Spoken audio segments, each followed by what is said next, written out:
আসসালামু আলাইকুম। আমার কাছে সুমিটোমো Z2C একটা মেশিন আছে।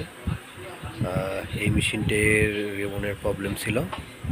আমি ডিসপ্লে খুলে আমি সম্পূর্ণ এটা কাজ করলাম।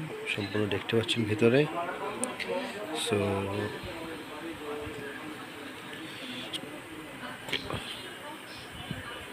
এটা মেশিনটা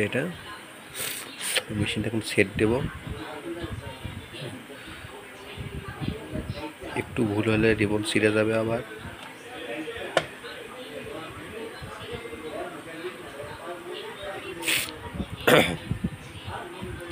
এটা হলো মেশিন, এটা হলো মেশিনের ডিসপ্লে সাইড। কত জটিল একটা সার্কিট দেওয়া এদিকে। সো এটা এখন বসানোর চেষ্টা করব। বসাবো।